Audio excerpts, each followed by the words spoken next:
The story of the Babylonian sack of Jerusalem under Nebuchadnezzar's captain of the guard, Nebuzaradan, in 586 BC, contains this record. The bronze pillars that were in the house of Yahweh, and the carts and the bronze sea that were in the house of Yahweh, the Chaldeans broke in pieces, and carried their bronze to Babylon.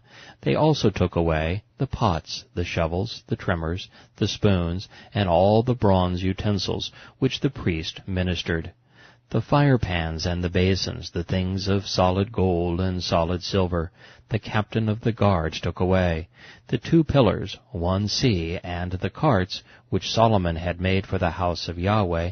The bronze of all of these articles was beyond measure.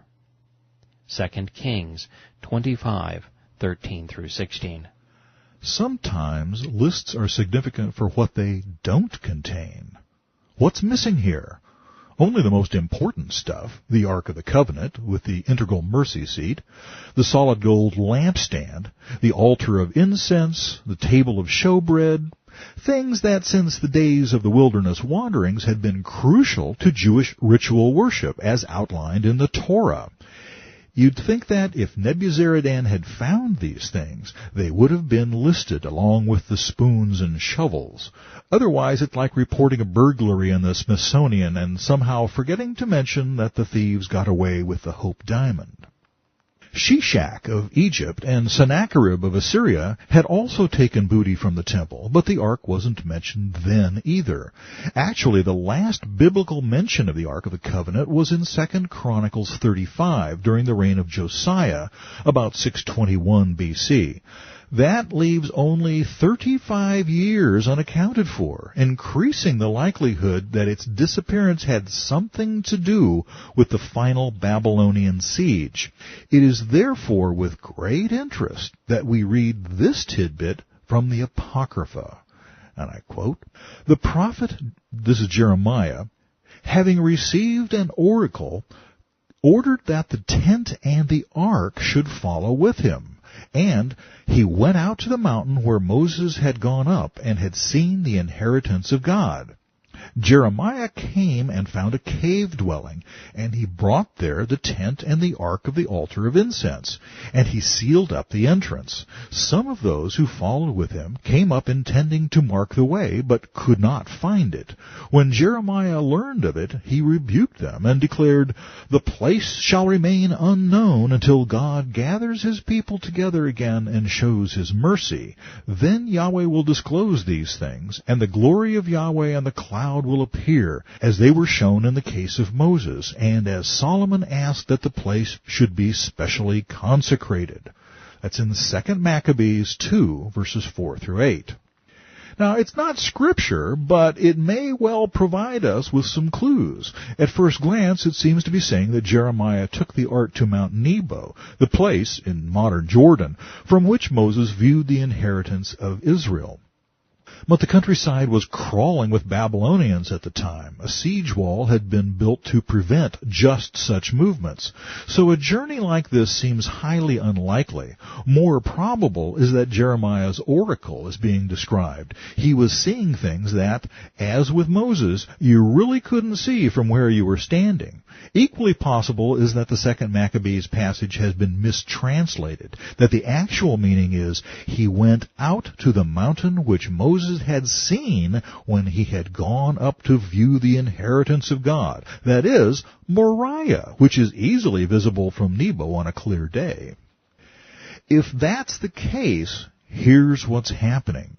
Jeremiah got a revelation from Yahweh about how to protect the ark until God gathers his people. Solomon had provided a specially consecrated place, a cave dwelling, where the ark and the other tabernacle furnishings could be hidden until God chose to disclose them. But where and how? You didn't just move the ark on a whim. It took 4 consecrated priests and a great deal of care. People had died just by touching it. Further, it had been over 400 years since Solomon had designed the temple. Any special arrangements he had made for the ark's safety had long since been forgotten. But Nebuzaradan and company were beating down the door. That's why, as it says in 2 Maccabees, Jeremiah needed an oracle from God. Well, what's a prophet for, after all? Lots of seemingly unrelated factors came together in Rude's mind to solve the puzzle. Now, I'm presuming he figured this out. I know I didn't. Puzzle piece number 1. Solomon's treaty with Pharaoh and subsequent marriage to his daughter. This apparently happened before Solomon's famous request for wisdom in 1 Kings 3:9. What did Pharaoh have that Solomon needed that was so proprietary it needed a royal marriage alliance?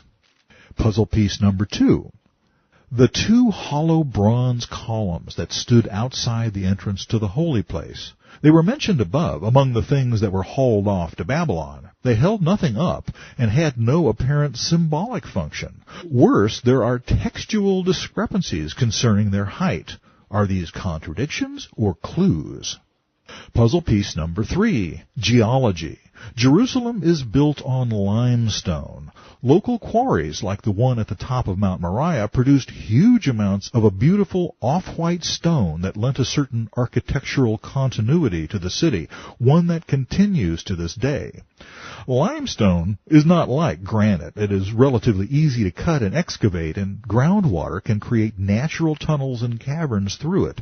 Moriah is riddled with underground passages, both natural and man-made. Puzzle piece number 4, tectonics. Jerusalem sits on a major fault system, and it's situated only a few miles from the edge of a continental plate. It has seen many earthquakes in its history. 2 in particular are important to our study. One on Passover AD 33, and a future one that will split the Mount of Olives. Okay, enough with the mystery. First, it's clear that Solomon didn't have a problem with asking for directions. If there was a technology or discipline he needed that the Jews hadn't mastered, he used consultants from neighboring nations, like Hiram of Tyre. Not the king of the same name, but a craftsman whose mother was Jewish, who knew how to cast and fabricate the large bronze items Solomon needed for the temple. Second, whenever Pharaoh's daughter is mentioned in Scripture, it is invariably in the context of building the temple. What ancient and esoteric art did the Egyptians hold the patent on? How about sand hydraulics? Hold that thought for a moment while we look at the 2 bronze columns, or pillars, standing outside the front door of the temple. In 1 Kings 7:15-16, they are described as being hollow and 18 cubits tall, somewhere between 27 and 31 feet, depending on the length of your standard cubit.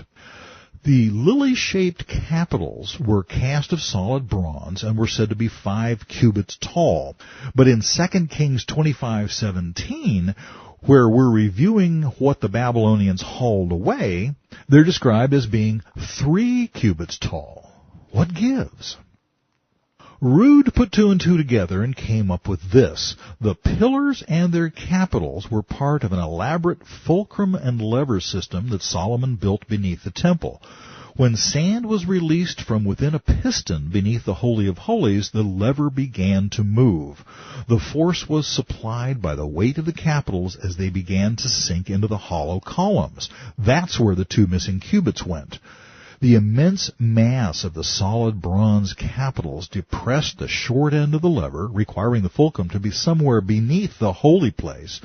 The long end raised a subterranean room, an elevator if you will, about 8 feet, right into the Holy of Holies. Jeremiah and the 4 priests then placed the ark and the other pieces onto the elevator. At this point, sand was released from within the pillars, allowing the lever to return to its original position, in turn lowering the elevator with the sacred furnishings inside. Obviously, this procedure could only be done once. I may be reading too much into this, but when Solomon was dedicating the first temple, he announced, Yahweh said he would dwell in the dark cloud. That's the Hebrew Araphel, a gross, thick darkness. I have surely built you an exalted house, and a place for you to dwell in forever. 1 Kings 8:12-13. The first statement could be construed, in hindsight, to mean that Yahweh knew the Ark of the Covenant would be hidden in a dark cave for thousands of years. And Hebrew poetic structure notwithstanding, the couplet that follows could actually mean what it seems to, that Solomon made two places for the Shekinah, the Holy of Holies and a secret hiding place. Bear in mind that forever in Hebrew doesn't necessarily mean until the end of time, but merely a very long, undetermined span of time. If Michael Rood is correct, the square floor slab that he saw in the Dome of the Spirits is actually the roof of Solomon's elevator. He surmises that having four priests stand on the four keystones at the edge of the slab was the trigger mechanism that released the sand in the piston, starting the whole process. This is all only a theory, mind you. The Waqf isn't about to let a bunch of infidel archaeologists tear up the Dome of the Spirits so they can test their hypothesis. And frankly, if this is all we had to go on, I probably wouldn't have brought it up. But there's more to the story. Much more.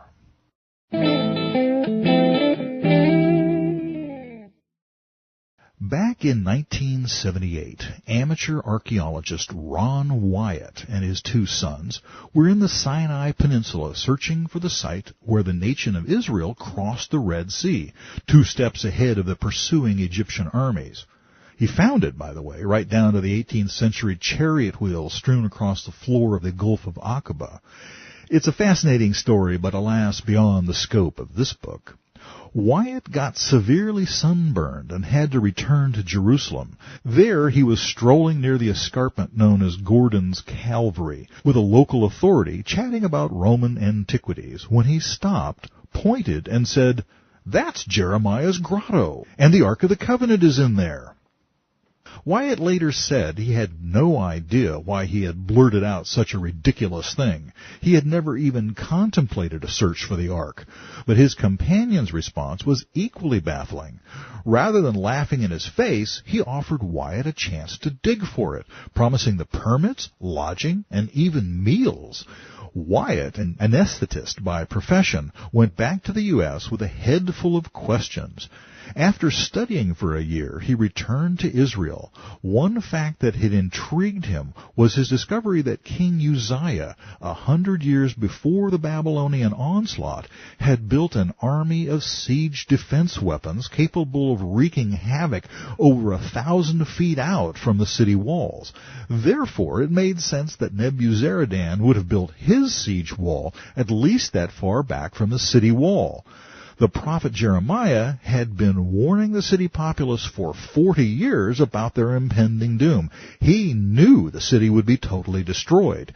Therefore, the only safe place for the ark would be underground in a cave or tunnel somewhere beneath no man's land, between the city wall and the siege wall. The location Wyatt had spontaneously singled out fit that description. He and his sons began the excavation uphill from, that is, west of, the famous skull face that's eroded into the limestone quarry wall between what is now Jerusalem's central bus station. As they dug down, they found the remnants of an ancient building that had once covered the whole site, finally coming upon a platform-like shelf of bedrock sticking out about 8 feet from the cliff face. In this shelf he found a squarish stone, too regular to be a natural feature. It turned out to be a cover for a hole that had been cut into the bedrock, 12 or 13 inches square and 23.5 inches deep. This hole had a large crack running off to one side, which Wyatt surmised to have been caused by an earthquake, since there were no tool marks in it. He could see that the crack extended far deeper than the 2-foot hole. It was pretty obvious what they had discovered, a place of Roman execution, crucifixion. The holes were there to hold the crosses upright. More holes were soon found, in front of and spread out to the left and right of the first one. There were 3 niches about 14 feet above the central hole that could have held the large signs describing the crime of the guest of honor. The location was perfect, not too far from the Damascus Gate of the Old City on the main road north out of town. This execution site would have been at about street level at the time of Christ, although it was many feet underground now.